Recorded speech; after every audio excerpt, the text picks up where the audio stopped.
আমার তো শনি রোববার করে ছুটিই থাকে, তাই হঠাৎ আজকে বোন সন্ধ্যেবেলা আমাকে বললো চল আজকে কোথাও দুজনে মিলে বেরিয়ে আসি। তারপর শুভও চলে এসেছিল, তাই তিনজনে মিলেই বেরিয়েছিলাম। আসলে আমি তো সময় পাই না খুব একটা, আর আমি পড়াতে যাই, তারপর শুভর সাথে ওদিক থেকে ঘুরে বাড়িতে চলে আসি। বোনের সাথে তো খুব একটা বেরোনো হয় না, তা ওরও ছুটি ছিল আর আমারও ছুটি ছিল, তাই জন্য ওই আজকে বলে চল আমরা একটা ক্যাফে থেকে একটু মোমো খেয়ে আসি। তো যেমন ভাবো তেমন কাজ, আর বোন বলেছে বলে কথা, তাই জন্য তিনজনে মিলে বেরিয়ে গেছিলাম। আমাদের বাড়ি থেকে ওই 10 থেকে 15 মিনিট ডিস্টেন্সে এই ক্যাফেটা আছে, তো আমরা সেখানেই গেছিলাম আজকে। ক্যাফেটার নাম হচ্ছে ক্যারাম ক্যাফে, কিন্তু প্রথমে বুঝতে পারিনি নামের সাথে যে কিছু সংযোগ আছে। ভেতরে ঢুকে দেখি বড় একটা ক্যারাম বোর্ড রাখা, যেখানে ক্যারাম বোর্ড শুভ খেলবে না যেটা তো হতে পারে না। দেখেই ছুটে ছুটে চলে গেল ক্যারামের দিকে, আর আমার বোনও চললো তার পেছন পেছন। আর এখানে অলরেডি 1 প্লেট মোমো দিয়ে দিয়েছে। আমাদের 2 প্লেটের অর্ডার ছিল, কিন্তু 1 প্লেট ফার্স্টে দিয়ে দিয়েছিল। আর ওরা তো ক্যারাম খেলেই যাচ্ছে, আমি এত ডাকার পরেও যখন এলো না, আমি আর লোভ সামলাতে না পেরে খেতে শুরু করে দিয়েছিলাম। স্যুপটা খাওয়ার পরে মনটা ভেঙে গেছিল যে এ বাবা কোথায় এলাম, এত জঘন্য খাবার। স্যুপটা একদমই ভালো ছিল না, কিন্তু সেই তুলনায় মোমোটা দারুণ টেস্টি ছিল সত্যি বলতে। স্যুপটা খাওয়ার পরে আমাদের প্রত্যেকের রিয়াকশন তোমরা দেখতেই পেলে, একদম ভালো ছিল না। পুরো মনটা ভেঙে গেছিল যে মোমোটা এবার কেমন হবে, কিন্তু মোমোটা কিন্তু দারুণ টেস্টি ছিল। স্যুপটা কেন যে এরকম ছিল বুঝতে পারলাম না। মোমোটা কিন্তু সত্যিই খেতে খুবই ভালো ছিল।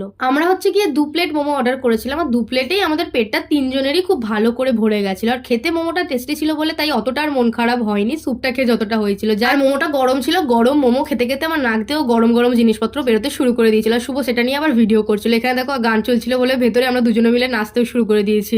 অনেক দিন পর আজকে আমরা তিনজনে মিলে বেরিয়েছিলাম, তাও বোনের প্ল্যানে। যাই হোক, আজকে সন্ধ্যাবেলাটা কিন্তু খুবই মজা করে কাটিয়েছি আমরা। তারপরে বাড়ি আসার পথে এটা হচ্ছে আমাদের পাড়ার একটা দাদার দোকান, সেখানে এই লেখাটা থেকে আমরা তিনজনে হেসে গড়িয়ে পড়েছিলাম। দাদাটার দোকানে গেছিলাম পকোড়া নিতে, পকোড়া নিয়ে চলে এসেছিলাম। তারপর শুভ চলে গেছিল, টাটা।